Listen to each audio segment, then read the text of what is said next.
Thanks so much. I'm Kerry's mom, and I've been here for 15 months and on and off anyway, and Jim has been a great son-in-law,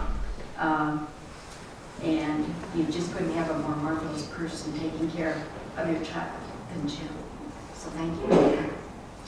I guess I'm into humor also. Jim referred to their trip in Europe this last summer. I was up here in Flagstaff taking care of not only the dogs, but we didn't even mention the rats, nor did we mention the guinea pigs. I can tell you about the rats because the very first night I stayed in that house, one of the rats ran up my leg, which Kerry and Jim thought was hysterical. I was proud of myself. I just picked up that critter, put it back in its cage, and said, "There you go." This morning, by the way, I found out that the cage was open on the other side.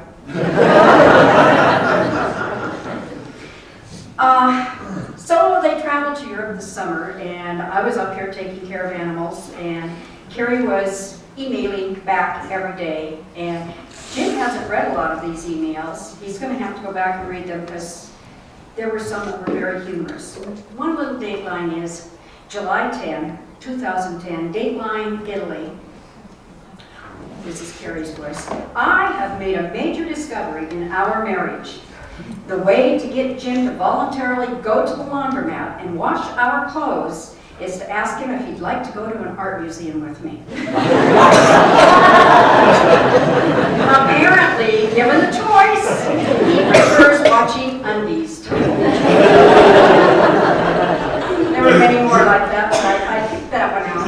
I want to tell you, Kerry was just my best friend. Truly.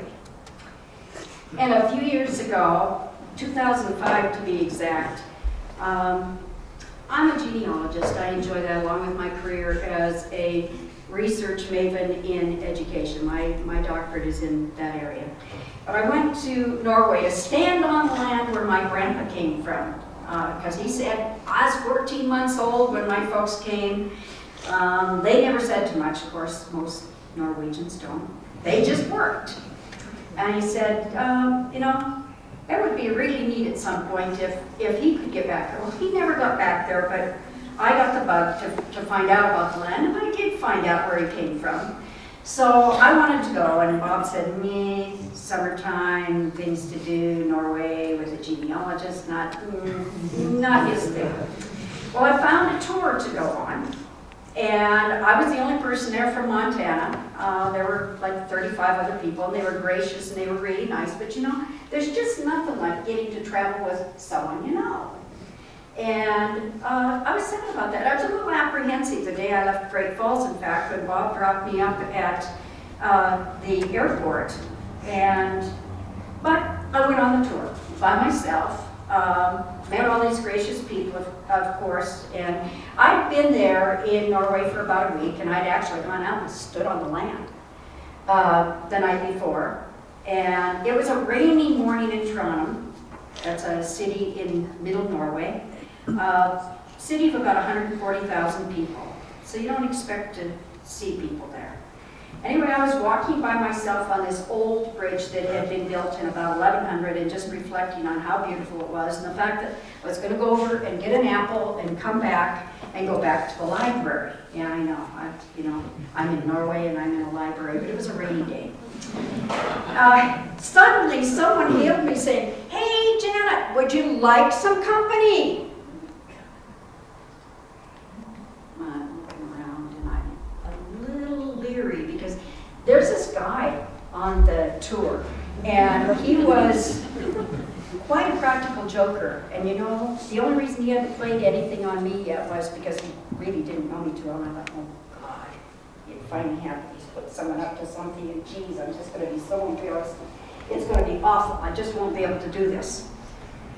So I'm looking, and then I start to walk again. That voice came again saying, "Hey, Janet, would you like some company?" The person's about 60 feet away from me. umbrella in hand. I had an umbrella. It was like, and I don't have good eyes. I'm blind. That's my only excuse. I stared and I didn't know what to think. I had no idea of what to think. Finally, that person said, "Mom!" It was Kerry. She had come to join me because she didn't want me to be alone in Norway, and it was quite a financial hardship for them to be able to do it, but she told Jim that she felt it was just really, really important to be there for me and with me. And if you know that about Kerry, that's Kerry. Vintage Kerry. Being there. We had a wonderful, wonderful time. I'm going to tell you right now, she was my best friend. She was my heart. She's the best thing I ever did. Thank you.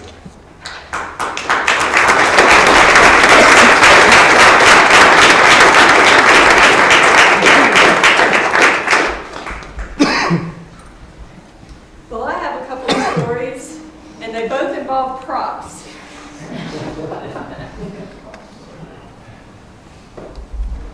Oh boy.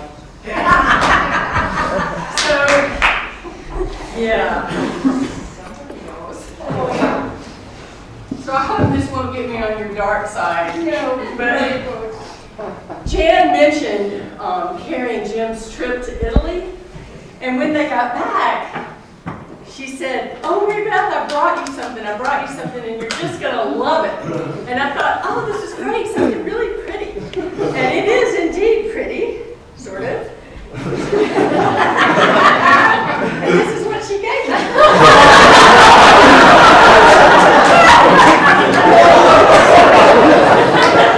And the only thing funnier than the apron itself is the look on my teenage boy's face when I turned around wearing it. So she definitely had a body sense of humor.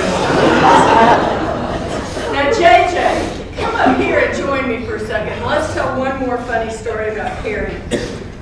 Kerry did have a wonderful sense of humor, and she graced us with it in the Department of Biological Sciences. I did. JJ just recently retired as our building manager, and he also ran the stockroom. And I want to tell the story, along with my good friend JJ, of how Kerry decorated the entire stockroom as JJ's Dingleberry Farm. Now you might be wondering, especially after my last prop, what exactly is a dingleberry? But this is a dingleberry. And you can buy them at your local fabric or notion store, and it's just this beaded ribbon that goes on endlessly. And she had these all over his stockroom and hidden in all the drawers and wrapped around the telephone receiver and pens. And so when I wanted to tell this story, and JJ, what did you, she had a sign too that said JJ's Dingleberry. I have that sign at home. Well, and so when I went to the stockroom yesterday, knowing that I wanted to tell this story, I thought, well, it has been a while, but Kerry promised that he would be, or we would be finding these things forever. And indeed, it took me just a few minutes to find a step stool that had this taped under the bottom.